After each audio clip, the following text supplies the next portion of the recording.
All right, welcome everyone to our research brown bag. It's wonderful to see such fantastic attendance today.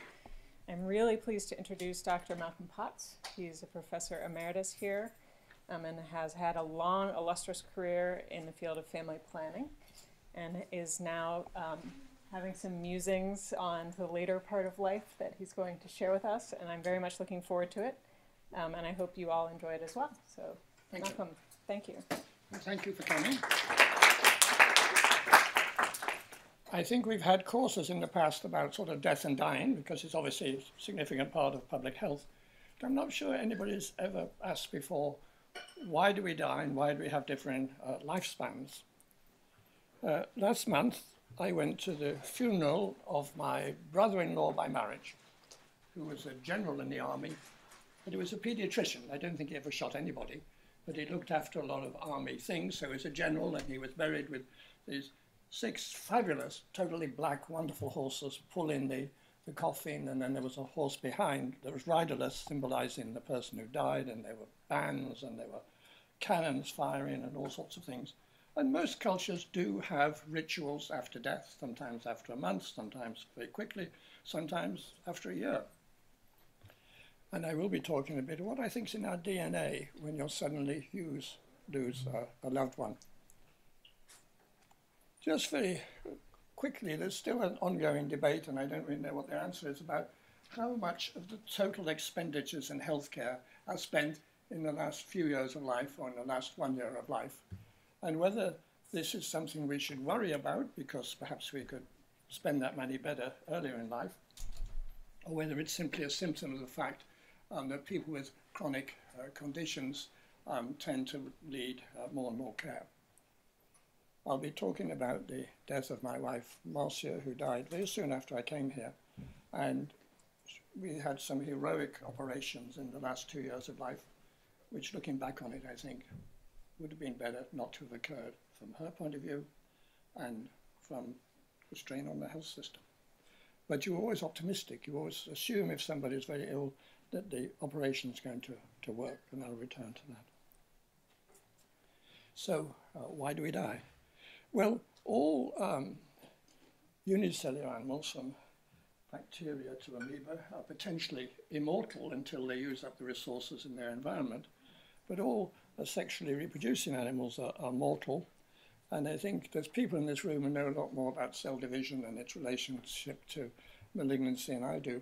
But I'm always surprised when you actually think about the function of the human body that we're alive at all, and live as long as we do. But we've got an enormous rate of cell division every day. I once did a calculation that if you just look at the blood cells in our body as we're sitting here, each one has got a meter of DNA in it.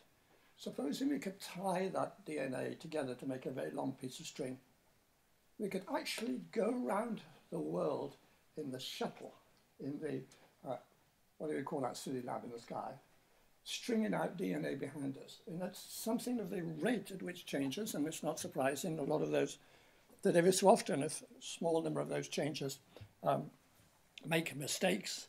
And there are many more cancer cells, I think, in our bodies than we realize, and the immune system seems to be quite good at removing them. It's very curious that nobody really asks very much about the evolution of death. I think the first person to do this systematically was Peter Medworth. And he said, look, if you have a mutation, shall we say, for prostate cancer in a 20-year-old, that mutation will become extinct because you wouldn't leave many progeny. If you have a mutation for prostate cancer when you're 60 and you've reproduced, then there's no way in which natural sort of Darwinian evolution would remove it. And so this is really what is the sort of major driver of the lifespan, that once we've stopped reproducing, we're basically invisible to Darwinian evolution, and bad things happen. I was privileged to know Peter Medworth, or his wife, who was very interested in family planning. He was a very, very distinguished person. And my previous wife, Marcia, and I had dinner with him on 2 occasions. He had a very severe stroke, but he recovered from it. He wrote a book, And actually, I brought him to UC Berkeley very soon after I came here, and he gave a lecture, but he had to, it's all like Stephen Hawking, he had to organize all these words very, very carefully. In fact, he spoke very eloquently, because we can just make mistakes, you know, and use a rubber or a computer. Somebody that's difficult to organize words sometimes does it very well. After his second stroke, he couldn't speak. But Marcy and I and Jean Meadow were having, and Peter were having dinner. He was in a wheelchair, and my wife was always telling jokes. We'll come back to that in a moment. And one of the jokes, we could see Peter smile. It was obvious that he was still taking in information, even though he couldn't respond to it in any way. So the rate at which we grow helps determine the length of our lifespan. Males are largely disposable. They're just a vehicle for carrying testes. They don't have much other function in reproduction. So they, in most situations, have a shorter lifespan than females, and I will come back to that. But females, particularly amongst mammals, carry all the costly investments in reproduction. And pilot whales are the only other mammal I know of that has a menopause, and they've found pilot whale females that are breastfeeding, presumably their grandchildren. There's one case, probably there are quite a lot of cases in developing countries where a grandmother will pick up a crying baby and she's also lactating herself. But it seems to be very systematic. But again, the females live much longer than the males. So whales, which take a long time to reproduce, some of them live to a great age. But the really slowly growing things live longest. And coral is a good example of this. I mean, the expectation of life if you're a piece of coral is estimated to be about 10,000 years, if global warming doesn't kill you before that. So the rate at which we grow and mature links to the expectation of life. And here, there was a general relationship between body size and expectation of life, which isn't really surprising. But there are one or two outliers, particularly bats, which I'll come back to in a moment. And in science, I think it's your exceptions you always want to look at and study. I thought of bringing the elephant tooth I have today, but it was too heavy to carry. All mammals have 32 teeth. Now that's quite interesting. Supposing a mutation occurred in a 55-year-old individual that would give you a third set of teeth. You would have your milk teeth, you'd have your adult teeth, and you'd have your old age teeth. It'd be rather nice, wouldn't it? You wouldn't have to have them filled, you wouldn't have to have root canals. But that mutation wouldn't be of any advantage. It wouldn't be transmitted to anybody else. It may even have happened. It'd just be a funny mutation. Mutations only happen when you're in a reproductive age. But elephants are very destructive animals. I've been on the back of an elephant when it's eating, and they have really 3 or 4 sets of teeth. They have 8 teeth at a time. The teeth move forward like an escalator and they get worn out. And then when they've used up all their teeth, they die, they starve to death. So one thing that limits the lifespan is simply things wearing out. And in human beings, it's often our joints that wear out. They don't necessarily kill us. But in elephants, it's very clear it's the wearing out of the teeth, and then you die. But why the bats? So supposing we compare the lifespan of a bat with the lifespan of a mouse. A mouse and a bat are about the same size, same metabolic rates. And so why does a mouse have a very brief lifespan and a bat a very long lifespan? And I came across an article where somebody said this was mysterious. I thought that's not mysterious, it's totally and easily explicable. Perhaps you've already thought of the answer. A mouse can have several babies a year. Well, what's the average number of pups in your mouse? 12 to 15. 12. Yeah. Okay. So you don't have to live very long to be sure that you're leaving ancestors to carry on your DNA, if you have that many. And you can have several litters a year. Now, bats are very different. Bats only have a breeding season. They have to have their babies where the maximum number of insects are around. And they can only carry the baby. That's not an insectivorous bat. I couldn't find a picture of an insect with a baby. they can only carry the baby for a few days. And then they stick it on the roof of the cave, they go out and eat. They find their baby by its squeaks amongst a million other bats are there, which is a remarkable piece of evolution itself, and they breastfeed it. So you can only have one baby a year. So if you're to reproduce, then you need a very long life. If you just had the lifespan of a mouse, they'd all become extinct. So it's a fairly simple, basic relationship. And we can see it again here. This funny thing, I haven't misspelled it, it's called a killifish. It lives in the savannah in Africa, where you have a heavy rainstorm and you get a big pool of water. And these eggs mature, and within 12 days, this little fish is sexually mature. It then has sex, lays its eggs, which go into the mud, the pool dries up, and then next year when the rains come, the egg begins to develop, and this whole cycle's repeated again. But it has to go very, very quickly, otherwise you become extinct. So a very short lifespan. Compare that with this Greenland shark. You can age, I think you can certainly age whales, I think also sharks by counting sort of tree rings in the teeth or the bones or something or other. Anyhow, they have this shark which has lived for about 400 years. Now, some of these sharks live very deep in the sea, in very cold, dark waters. They grow incredibly slowly. They may be lucky to get one good meal a year. Some whale dies and falls to the bottom of the ocean. But they grow very slowly because they have very little food. And so they have to live a very long time. Otherwise, they would become extinct. So there's, I think, an interesting contrast in those things.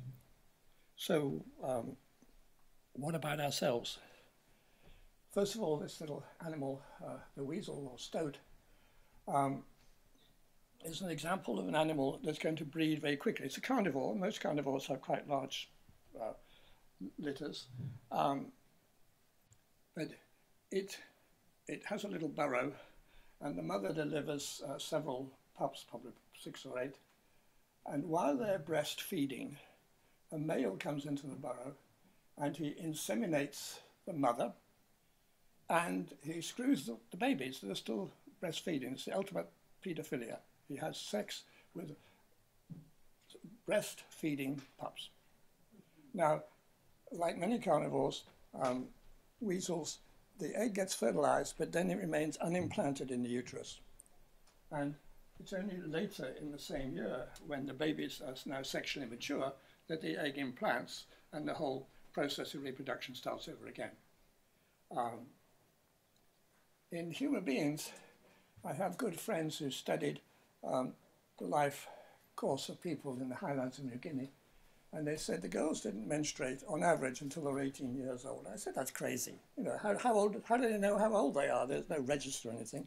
He said, oh, no, they know when the earthquake, when the volcano erupted, they know how old they are. Of course they do. And so that, I think, is the average age of the menarche for most of our prehistory, and it's the oldest age of puberty in any mammal. And it's a very costly one, and one that perhaps we should be asking questions about.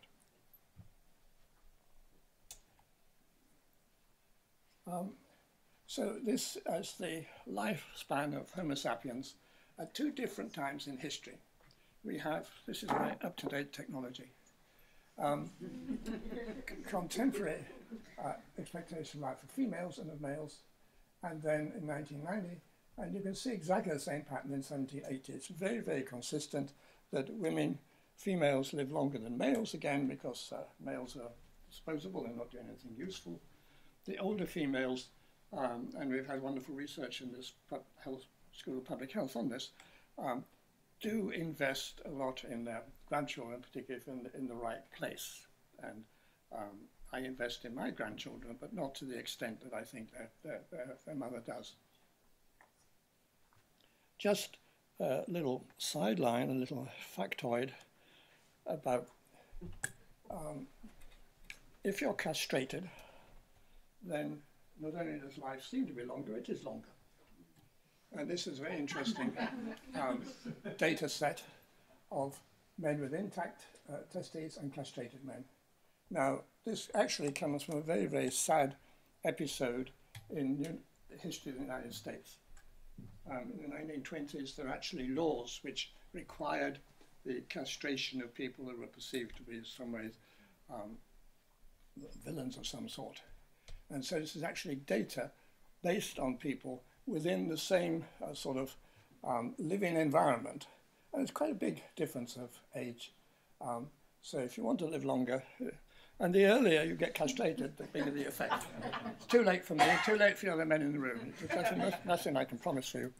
But the eunuchs who served the Chinese emperors were all, definition of eunuch is being castrated. They actually used to keep their testes in a little mahogany box because they thought at the resurrection they'd be put together again. But this is just typical of, one person who's a little bit longer. So, does that make sense? The fact that the expectation, the pattern of life is fairly predictable. I mean, it depends upon evolution, and what seem to be exceptions like bats make perfect sense when you actually think it through. We're large animals by relation to most mammals.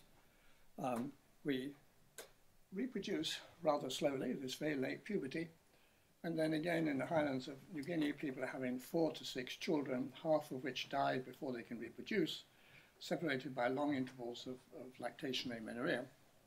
So it takes us quite a long time to reproduce, or it did in the world before infant mortality fell.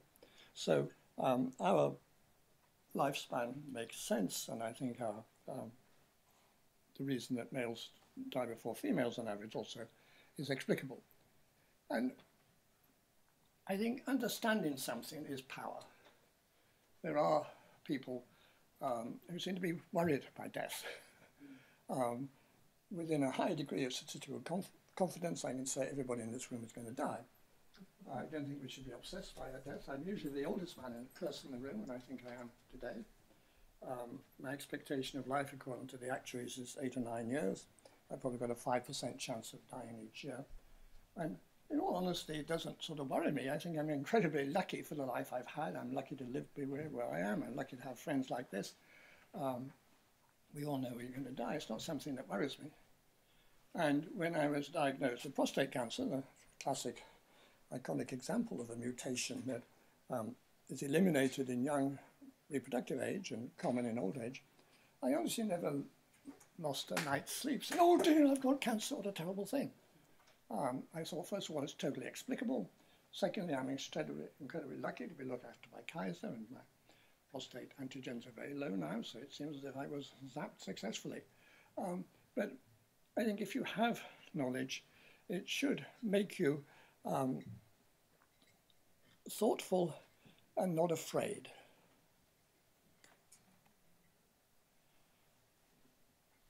It's interesting, I think, just to look at the different perspectives thoughtful people have had about life and death. If you fly out of London Heathrow towards New York, about 5 minutes after you take off, you go over a little village with a quirky name of Stoke Podgers. And that's where Thomas Gray wrote the elegy on the country churchyard. And so the lowing herd winds all the lea, the ploughman homeward plods his weary way, and leaves the world to darkness and to me. And then Thomas Gray starts about 30 verses of a very carefully constructed poem. And basically, I think his takeaway message is that death is the leveling thing. We're all born equal and we all die equal. And so I've just taken sort of 3 stanzas from this. Far from the maddening crowds, you know, maddening crowd is a term we're familiar with. So this is about the poor people in the village and behind their tombstones. Their sober wishes never learned to stray along the cool sequestered vale of life. They kept the noiseless tenor of their way. And then he thinks about the few elites buried in Stoke Podgers, and he says, the boast of heraldry, the pomp of power, and all that beauty and all that wealth gave awaits alike the inevitable hour. The paths of glory lead but to the grave. And there's something very thoughtful about that. We're all going to be equal when we die, including President Trump. Let me just go back. I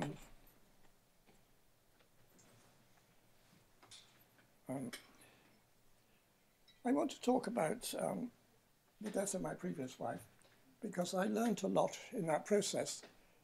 In Victorian times, probably most people in this kind of age group would have lost a sibling or some children. The death rates are quite high.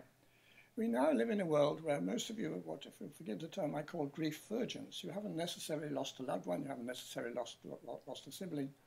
I was sad when my parents died, I was sad when my brothers died, but nothing hit me with that sort of freight train of grief as when my wife died.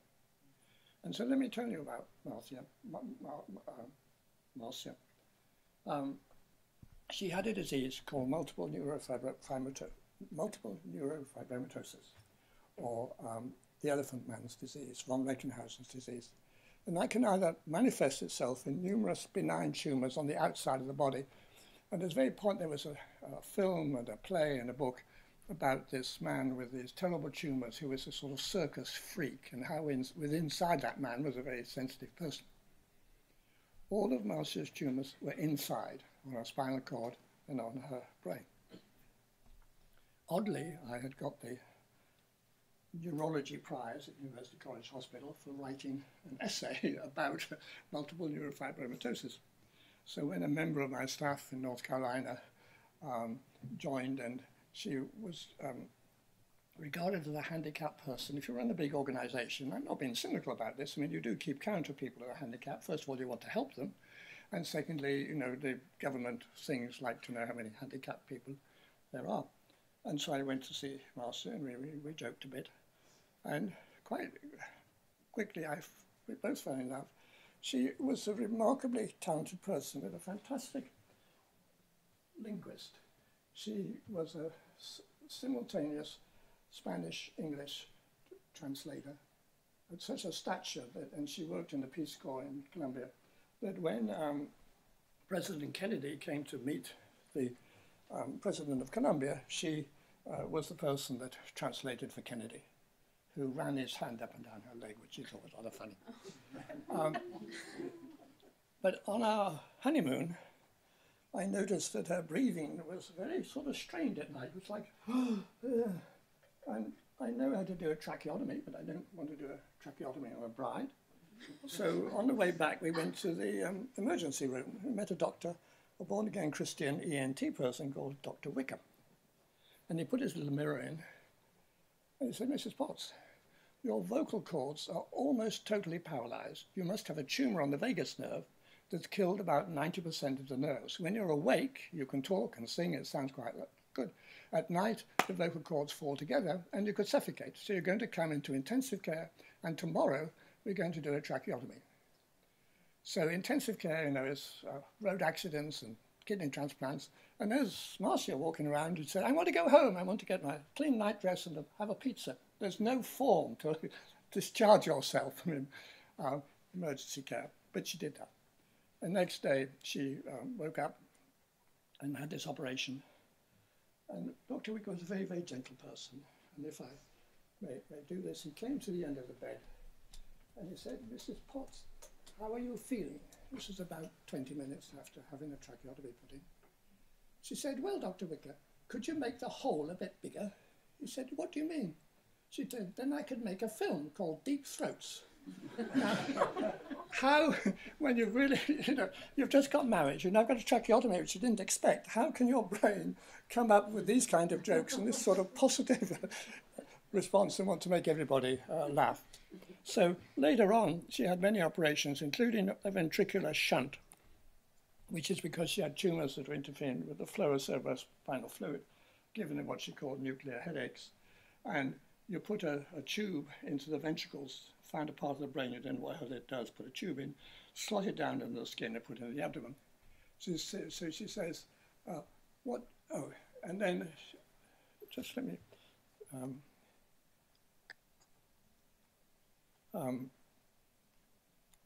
Okay, I'm getting out of my slides. So she wrote a very funny poem about the ventricular shunt, but she also wrote, you know, 2 poems a week. But she wrote this one when she was living with me in Telegraph Avenue, probably 10 days before she died. And it's not quite Thomas Gray, but what do you think? That maybe in 2 days you may die. To write to the people you love the most and try to say goodbye. I don't mean to be morbid and surely not morose, but it's very real and truly this time I may have to say adios. And if I should die before I wake, of what I want you to know is how much of friendship has meant to me. And if I have to go, please smile and remember me and think of my sense of humour, because I've been telling silly jokes, notwithstanding this Richard humour. It was just a nice sort of gentle way. And it was living close to somebody who was very clear that they were close to death is an experience that some of you may have later on in life, but you don't necessarily have then. And as I say, when she did die, there was this extraordinary change in me. Somewhere in our DNA, there's a thing called grief, which you don't know is there until something triggers it. You don't know whether it's light or dark. You don't know whether, you buttoned up your shirt or whatever it is. You don't know what you've eaten. And you just think about the person. And it's not the big things in life. It's not, when did you first make love, or when did you walk up the Eiffel Tower? It's the trivial things. When did you put that picture on the wall? When did you put that chair over there? And you look at those things and it makes you cry, Lisa. And after about 3 days I had to eat, so I went to Andronico's and there was some Brussels sprouts. And the last time Marcia and I went out together, we'd been buying things and we brought Brussels sprouts, and Marcia said, I never knew you liked Brussels sprouts, a very trivial thing. When I saw them after her death, then I burst into tears in the middle of Andronico's. And flying back to England, I wanted to be with people I loved. I was very close to my brother. I wrote the piece called Grief Has to Be, which I think has been distributed with this lecture. And I could not write that now. I sent it to the Lancet. The editor said, I will not change one word, and you will have more letters than you've ever had for anything you've written, which is absolutely true. I had a flood of letters from people around the world who said, somehow or other you captured the way you feel. And so that's why I put that there. And I said, the interesting thing is I couldn't do that now. I couldn't, because now I can call up, I tear up a little bit when I look at this, but I can call up happy memories of my wife, but they don't invade my mind. When somebody dies, the person's memories just take over for everything you look at, remembers that person. I don't believe in ghosts, but it was quite spooky going back into my house when it was empty and thinking, dear, Marcia must be there. She must be coming downstairs. She must be playing the piano. And she's not there. And it's almost, you can understand why people believe in ghosts. People have been asking questions about the meaning of death for a long time. I like this one. This is probably the oldest literary excursion into why we die. And Gilgamesh was probably a Sumerian king who then became a sort of person of fables, and this is these little clay tablets that are written on.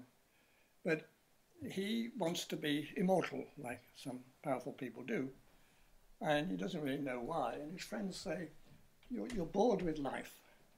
What you really want to do is to think about life and become involved in life, become passionate about your life, and then you stop thinking about immortality, and then it works. So these are lovely words, over 4,000 years old. Until the end comes, enjoy life, spend it in happiness, not despair. Let music and dancing fill your house. Love the child who holds you by the hand. Give your wife pleasure in your embrace. This is the best way for a man to live. I think it's extraordinarily insightful for something that's 4,200 years old. The Christian analysis of death is not quite as positive. It's sort of appropriate in the sense that it is sex that makes us mortal. And that's one part of the Adam and Eve myth. But the myth of, of understanding sex leading to your mortality has a little bit of sort of scientific shadow in it. But God says that, first of all, that Eve's the bad one, and secondly, that she has to suffer the pains of childbirth, and people become mortal. For some, I think it's in a way interesting that death accumulates a certain number of jokes. So I'd say, anybody know the joke about the three men who arrive at the pearly gates at the same time? They've all been killed in a car crash. And St. Peter comes out, and he says, for the first one, I have to ask you some questions. Were you faithful to your wife? And the man said, well, I had 2 affairs, but we made it up, and I lived happily. And St. Peter says, well, that's not too bad. You can have a Volkswagen to drive around heaven. He says, the next one, were you faithful to your wife? He said, yes, we had a very happy marriage, but once I went to that conference in Florida, and I spent the night with somebody I'd known before the marriage. And St. Peter says, well, that's probably above average. You can have a Toyota. And then he says to the other man, the same question, the man says, I never even thought of another woman. There was no way I can possibly express this intense and wonderful love that I had for my wife. She just was the most wonderful, perfect person that ever lived. I never thought of having sex with anybody else. And Peter said, that's really very unusual. You can have a Mercedes to go around heaven. So a week later, the man driving the Volkswagen comes across the man in the Mercedes, crumpled up over the steering wheel. And he winds down the window and said, heaven's a nice place. You're driving around in Mercedes. What's wrong? He said, I've just seen my wife. She's on a skateboard.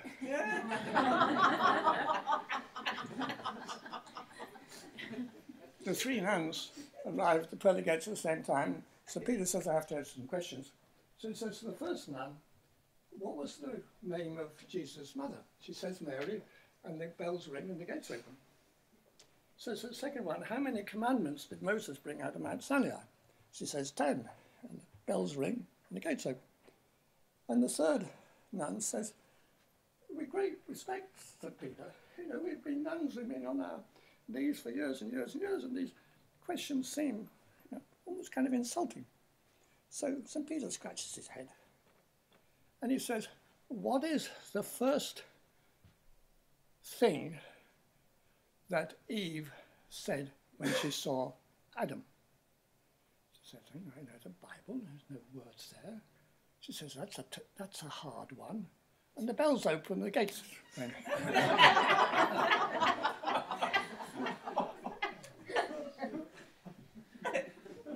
Let me end, and I hope there'll be time for some discussion, why I dislike the American Association of Retired People. Let's take some examples from a chimpanzee. Chimpanzees, like human beings, the females live longer than males for good reasons, because they invest in their babies. They're wonderful mothers. I've seen chimpanzee mothers. They really work incredibly hard. I have to point this out with my technology. This is the curve of life expectation of a chimpanzee. It's very similar to the human life expectation, just slightly lower down. It's not quite as long. This dark line is the net production of human beings. We require resources to bring us up, to educate us, etc. And then in these years, we're productive, we're doing a lot of things, we're earning much more than we can possibly use, and then we get old and sometimes our reproductive capacity falls a little bit. This is the same track for chimpanzees. So they do take a lot of, for the first 5 years, a lot of energy and resources from their mother. The males don't really help. And there's this time when the adult chimp has some small excess resources, which it invests in reproduction next generation. And I think this graph tells us a lot. The trouble is they report all our investments here. And I think that if you have to make a choice between putting our investments here and putting them here, we should invest in the next generation. And what's left over from that, we can give to the old people like myself. Now, it's easy to say that, or I'd get a good pension and everything. Clearly, we should do whatever we can for old people. But they, in my opinion, should not be our priority. Our priority should always be the next generation. And why I don't like the AARP is that it's a very effective lobbying agency, and it has a knee-jerk response to anything that might threaten the income to older people. And there's no similar thing for newborn children or for education. It seems to me that we can learn from chimpanzees, and I mean this very sincerely, those of you that are having to take loans to be educated, I think that's absolutely obscene. I can't think of anything quite as anti-biological, quite as hostile in the face of good science. Then you have to pay for your training. The adults of one generation have to pay for the next one. I was very lucky. After World War II, England was bankrupt, but we had a one-payer health service I was happy to work in. And if you got the right grades, you went to university free. All my training was free. I didn't have any loans. And I think we should look at the way we do things, try to shift our investments to the younger generation, and that understanding the evolution of death and responding to the things that happen to us is helpful, I think, in making the right decisions for ourselves, for our own happiness, and for the things that we do for our children. So any comments or help from you? Or,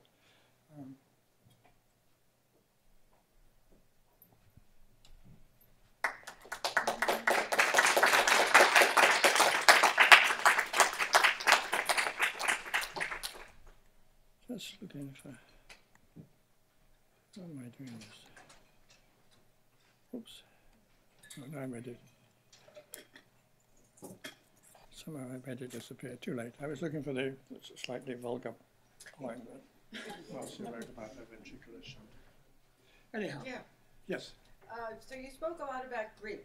Yes. And where this talk was about evolution. Yes. So I'm curious about the evolution of grief and why you think why evolution in evolutionary psychology we have this grief. I think it's an interesting question. First of all, other animals grieve. Elephants, if they come across the skeleton of a dead elephant, they'll smell it, and if they think that's Uncle Charlie, they'll stamp on it. They're bewildered by it. A chimpanzee mother that loses her baby will carry the corpse for many days until it begins to sort of decay. Because I think one of the things I learned when Marcia died is that death is implausible. Everything in your brain is saying that person must still be there, that elephant must still be there, that chimpanzee must still be there. So I think that grief is a process to deal quite briefly in our lives with that reality. And so when my former wife died, one of my staff at FHI had a single son who died at age 20 when he was drunk in a car crash. You can't imagine much worse things happening. And she said, Malcolm, treasure your grief, which was a strange phrase, treasure your grief, but it meant something to me when Marcia died. So I think that grief is like the bark of a tree that grows over a limb that's been cut off, that it heals things. It takes about a month, I think, of fairly intense despair, but I think it's healing, and it gets you back on a level keel where the implausibility of death is not, and the memories of the person you loved is not invading your brain and taking over your life, and in fact stopping you do reasonable things. And it switches that time, as I said, into a time, I was talking about Marcia, I can think very happily of many good things about my wife. So I think it's a healing process. And we should, what's the alternative? The alternative is that somebody you love dies and you get up next morning and say, what's for breakfast? And it just wouldn't make sense. That's not the way that an empathetic, thoughtful, supposed to be intelligent mammal like ourselves would behave. And I think all the animals with big brains face the same problem. I'm sure the whales do, we just don't know how they behave, but certainly elephants do. So I think, you know, as I call my little piece, grief has to be.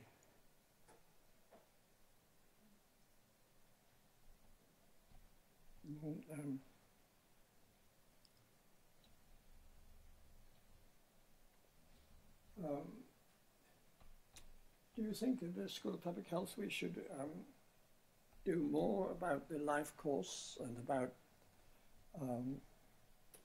what happens in it, and do more about death and dying? Both because it is, you know, as we saw from those bar charts, a big part of public health costs. I believe that in human rights, I think, well, human right is I have a right to die. I have a right to kill myself. If I'm in an intolerable situation, then, or if I think I'm going to put too much of a burden to the people I love, then I think I have a right to take my life. And in England, that's something that most doctors with a lot of clinical experience have helped accelerate somebody's death. There's no laws against it. And I actually had a big bottle of barbiturates, which I brought from England, when Marcia kept on having these numerous operations, a great deal of pain and suffering. And she asked her a couple of times, you know, can I have my pills? She called them her pills. She said, knowing that I had that jar of pills was very comforting, that she was glad that they were there. On the 2 occasions that she asked me, I didn't do it, and next day I think she agreed that probably wasn't the right time. I didn't have to give her those pills. But I'm absolutely certain that difficult as it would have been an intensely loving, sensible, logical thing at some point, probably within a few months of when she died, to say, okay, my love, if life has become intolerable, put the plastic bag over your head, take these and go to sleep. And people do that, and I think it's a basic right. And similarly, in my own will, and I hope you all do this, because, you know, any of us tomorrow could be in a car crash. I think it's very important, particularly in California where it's become legal, that we, in our living, I have a living trust, you say, do not resuscitate me, you know, unnecessarily. If I have a stroke and I partially recover, but I'm, you know, like poor Peter Meadow was, I would rather die, you know, a year early than struggle on for some time. Yeah. One of the things that you mentioned early on is that, you know, when you're reaching the end of life, we spend a lot more money. Yes. And I think the question that always comes up is like, well, you know, if somebody is in the hospital, when do you decide to spend the money to see if they're going to recover or not? I mean, we don't know ahead of time. You know, it would be great if we had a priori knowledge that this person's going to get better and enjoy life again, or they're not. And I think that that's really one of the big issues. My mother had a fall a year ago, and you know, cracked her skull open to remove some blood, and you know, she's back living. You know, lived by herself for a year and is now assisted living. But you know, when it happened and she's laying there totally out of it, you know, it's like, how do you know? How do you know those? How does anybody make those decisions? It's a very. Is to not spend the money or spend the money? And it's a very tough one. I think we all got our individual beliefs and insights. Mine, I say, is I'd rather risk, you know, dying a couple of years early than having Alzheimer's or being incapacitated in some way. So that I would take that sort of prudent route. And that's partly reinforced by Marcia had tumours above and below the tentorium removed, these massive operations, the ventricular shunt and things, and because you're always optimistic that, you know, you're going to be all right after that, and you're not. So it's a very, very tough question, but it's the way that I look at it, and I think it's something that we should all discuss and think about. I also think if I have one regret from Marcia, I knew she was dying, she knew she was dying, we talked about it, she wrote a poem about it, but there were still more questions I could have asked, and probably she would have been happy to answer. Now, other people might be different. They may not want be intelligent or have been ill for a long time like she was, so that they're very clear about when they're going to die. In fact, she accelerated because she had a feeding tube and she took it out. It was hopeless. And these, exactly the question you asked, are the ones that we should, I think, talk about in small groups like this when none of us is facing that really sort of big question. Has anybody in this room read The Butterfly and the Diving Bell? Did you like it? Yes, two people. And it's also a film, right? It was a film. Yeah. Was it? I don't know. So this was a French editor of the magazine Elle, and he had a devastating stroke, and he was a vegetable. And a very alert nurse noticed that he could wink one eye. So she wrote the letters of the alphabet in the frequency in which they appear in French, and she would run her finger along it, and when he winked, she knew that was a letter. And he spelled out the whole of this book by that process. And he wrote a book about what is the diving bell is his metaphor for being trapped in his body. The butterfly is a metaphor for his brain. He invented sort of dishes and things to eat. And he died the day the book was published. Nicholas Copernicus died the day De Revolutionibus, the Earth going around the sun, was published. Jefferson died on July the 4th. Famous people tend to live a few days, statistically, a little bit longer than their birth. Poor people, people on the street, who know nobody's going to remember their birthday, tend to have a spike in their deaths before their birthdays. And when Marcia died, her friends told me she'd been ringing up, she was a great one on the telephone, and she would say to friends, I'm not going to die on Christmas Day because that would make Christmas sad for Malcolm. And she died about 3 days afterwards of a massive brain hemorrhage. And so I think we can't, I think there's good epidemiological evidence that we perhaps can shift in some circumstances the time of our death by a few days in one direction, which I think is, or the other direction, whichever way we like to move it. And so that, I think is yeah. Are there any cultures that do much better than those profiles you showed? So, besides non-human primates? There are some that overdo it, like Sulawesi and Madagascar, where the whole of society is built around sort of clans that invest in funerals. And in Sulawesi, this is where those nasty earthquakes just were. Funerals are enormously expensive. You have to kill a cow, and you usually can't afford them until after the harvest. So if grandma, dies in January, you put her in the corner of the house, and the witch doctor says she doesn't smell, which in fact she does, and you keep the thing, and you have this huge sort of palaver of. So that seems to me is overdoing it. I think America underdoes it. I think we don't. I'm always annoyed when people say, my financial advisors talk about people passing. You don't pass. What the hell do you pass? You die. Die. It's not die. It's a three-letter word. It's not a bad word. And you're either cremated or you'll decay in the ground. Those are your two choices, unless you're competent in war. So, when I first came to the United States, and I lived in England, I used to travel here quite often, Alan Guttmacher, you probably know the Guttmacher Institute, and Leonore, his wife, were like father, like family to me, and I stayed in their house a lot. And Alan had a twin brother, who was Manfred, and Manfred had leukemia, and then sometime afterwards Alan did, and he died of leukemia.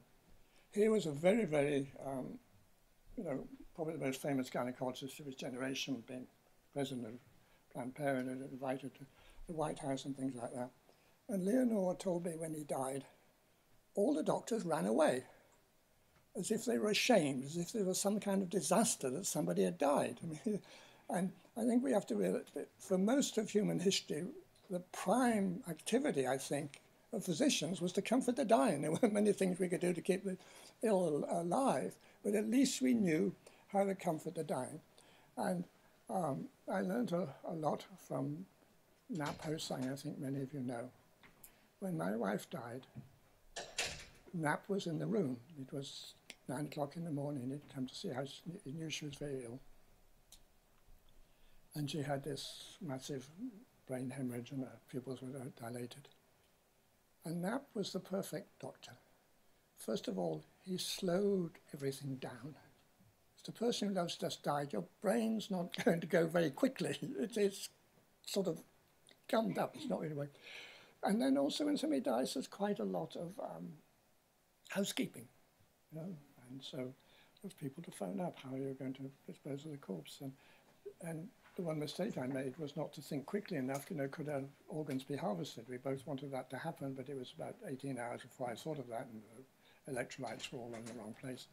So I think, you know, if we're in the health professions, we need to be able to have the maturity to reach out, to hug, to love, to laugh, and to cry with people that are bereaved, and to regard that, I think, as a privilege like any other healthcare is a privilege, and not. I mean, I think a society that thinks death is a failure, a society that says we're going to have a war on cancer, all these things, is really one that's not really mature. We are going to die. Shouldn't obsess us, but neither should it surprise us. And we should, I think about it and talk about it, particularly people who are close to us. And that's, you know, the reason I've enjoyed putting this talk together because I had, you know, ideas I'd never had before, like the one about why bats live a long time. But I think it's an intellectual, scientific issue like any other one, and I think it's very rewarding to know it, and I think knowledge is power. And the alternative is to be miserable about death, which is silly, time wasting. I mean, if 10-year-old dies, that's a terrible thing, but there's nothing sort of unjust in death. It's inevitable. We wouldn't like to live in a world where there was a brontosaurus walking down Shattuck and still 1 million years old. We have to die for the next generation, and cultural evolution depends upon older people getting out of the way. I would say one thing, which is radical. I think we're looking for a dean. I think we should look for a dean under the age of 35. That is when people are most creative. Albert Einstein said, if you haven't made a contribution to science by the time you're 30, you never will. If you look at the great musicians, the great artists, they often were doing things in, you know, somewhere in the 15 to 30-year-old time. And that's when people are creative. We have a totally crazy world where your income goes up as you get older. If we looked at the chimpanzees, your income should be at its maximum when you're doing most things, when you're young and bringing up children. And then it can begin to trail away. I mean, you know, it's very odd to pay people. Why pay people more? I've obviously taken the money. Now I'm passing it to my grandchildren. But why pay people more money because they're a year older than they were before? They should be pleased they're a year older. Why not put those resources where they're needed in the next generation and in adults that are at the most productive time of their life, whether it's sort of, you know, digging a hole in the ground or writing scientific papers or creating great poetry, whatever it is. We're in a very curious, not only very sort of patriarchal world that's very unfair to women and makers, most of the investment in reproduction, but I don't know what you call it, a sort of octogenarian world like mine. I'm 84 in January. And yes. You're questioning my age? I have 2 kids, they're very young. Yes. And we tend not to, well, this society tends not to talk to kids about death, yes. Which is a pity because they're very curious about what happens after life or how life ends. But in school, this conversation never happens. And I find it peculiar of this culture because in my culture, I'm Italian, where I come from, life is really part, death is part of life because we stay more with older people. So why do you think it's so, is that this culture is so, your culture, well, Yeah. the American culture Yeah, I is so think you're irrelevant? You're seeing the same as I do as a European, this sort of technology-driven culture that thinks, you know, somehow it'll make people immortal. It's not so crazy. I think one way to talk to children about death is that children, like adults, love pets, and pets die quite quickly. And children are often asking questions, I think, you know, why did the cat die, and where's the cat now instead, etc. So, and I haven't really thought of this, but I think, as you say, some cultures, you know, like Victorian England, death rates were so high that everybody's going to be talking about it, I think. You know, and so the 5-year-old was sitting at the dinner table when they said, you know, and Julia was 38, just died in childbirth, and so there was a discussion. Now we have this very artificial world. You know, I think I've explained this, what I call freight train of grief when my wife died.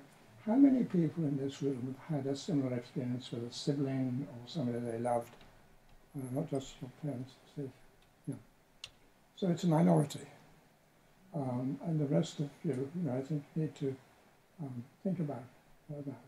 And in fact, to talk to the people that that have faced that, because it is a real thing, isn't it? I mean, it's something, you know, that's, I'm sure it's in my meter of my DNA, there's some codes that say this is what you're going to do when somebody like that.